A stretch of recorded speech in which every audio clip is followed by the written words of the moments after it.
Misteri tragedi besar Selat Malaka. Sang bunga laut dengan harta karun 55 triliun yang disembunyikan samudra.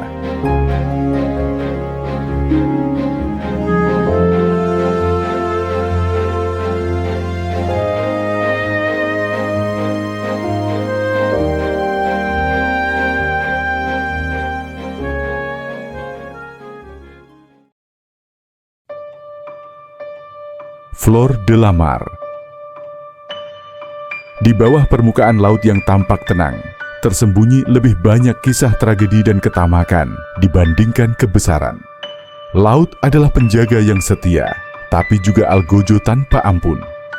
Ia menyimpan rahasia yang tidak pernah ingin dibagikan, termasuk salah satu misteri paling besar dalam sejarah manusia, hilangnya Flor de la Mar, kapal legenda Portugal yang membawa harta karun bernilai puluhan triliun rupiah, namun hilang ditelan gelombang di lepas pantai Sumatera, Indonesia pada tahun 1511. Ini bukan sekadar kisah tentang kapal karam. Ini adalah kisah keserakahan, perang, pengkhianatan, dan kutukan laut yang menolak menyerahkan rahasianya. Tahun 1502, di galangan kapal Lisbon, Portugal, dunia maritim menyaksikan lahirnya raksasa, Flor de la Mar, sebuah karak sepanjang 118 kaki dan berbobot lebih dari 400 ton, kapal paling besar yang pernah dibuat pada masanya. Ia dirancang sebagai benteng terapung, dilengkapi meriam, ruang kargo raksasa, dan teknologi pelayaran paling maju dari zaman penemuan. Flor de la Mar bukan sekadar kapal, ia adalah simbol ambisi Portugal untuk menaklukkan dunia timur dan menguasai perdagangan rempah, urat nadi kekayaan global kala itu.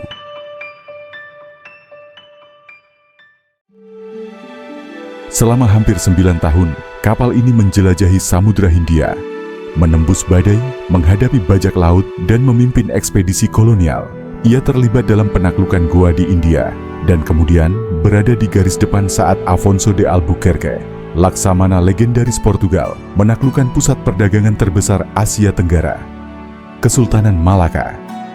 Namun, sebagaimana raksasa lain dalam legenda, kekuatan besar datang bersama cacat yang tersembunyi.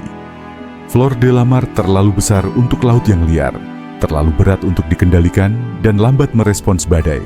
Para pelaut berbisik, ia bukan kapal untuk kembali. Dan ternyata, mereka benar.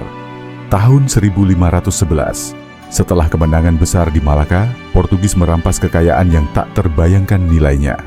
Emas, perak, berlian, zamrud, rubi, koin, benda seni suci, dan artefak kerajaan dikumpulkan ke pelabuhan.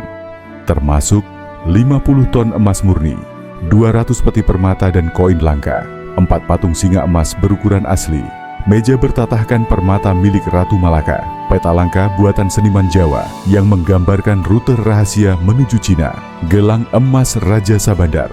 Jika dinilai saat ini, kekayaan itu diperkirakan mencapai 2,5 miliar pound sterling atau sekitar 55 triliun rupiah, dan semuanya dimuat ke dalam satu kapal, Flor de la Mar. Para awak menolak berangkat. Mereka tahu kapal itu hampir tidak layak berlayar bahkan tanpa muatan.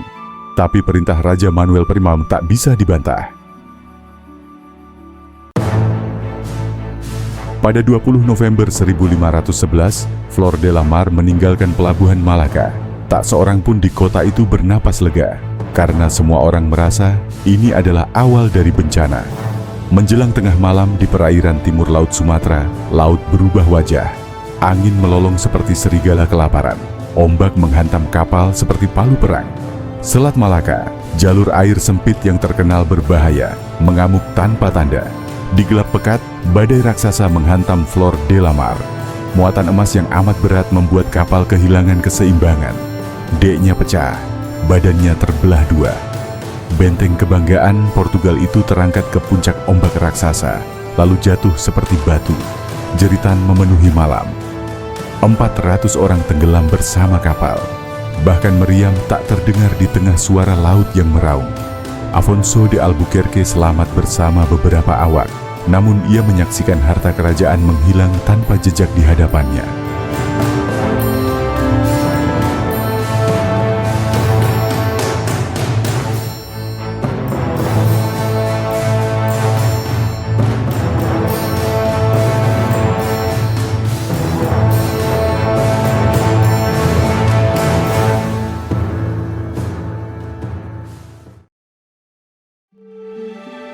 Saat matahari terbit, badai berhenti. Laut kembali terlihat tenang. Seolah tidak pernah terjadi apa-apa. Flor de la Mar hilang. Dan harta karun termahal dalam sejarah manusia lenyap tanpa meninggalkan serpihan. Selama 5 abad, lokasi bangkai Flor de la Mar tidak pernah berhasil ditemukan, meski wilayah hilangnya berada di perairan relatif dangkal. Mengapa? Pertanyaan ini memicu spekulasi tak berujung. Ada beberapa teori dan penjelasan yang muncul. Di antaranya adalah 1. Diambil penduduk lokal, yang diyakini nelayan telah mengangkat sebagian harta pada hari-hari pertama setelah badai. 2. Disembunyikan Afonso, berupa teori konspirasi menyatakan kapal sengaja ditenggelamkan agar ia bisa melarikan diri dengan sebagian emas. 3. Terkubur lumpur arus kuat, yang mana arus Selat Malaka mampu memindahkan pasir dan sedimen, seolah menelan kapal itu selamanya. 4. Kutukan laut, yang mana cerita rakyat menyebut emas itu kini dijaga roh pelaut dan makhluk laut purba. Masa modern pun pada saat ini belum mampu menjawab misteri itu. Sonar canggih, kapal selam ROV, dan ekspedisi profesional tidak menemukan apa-apa. Pada 1992, pemburu harta Rob Marks mengklaim telah menemukan lokasinya, namun pemerintah Malaysia menghentikan operasinya.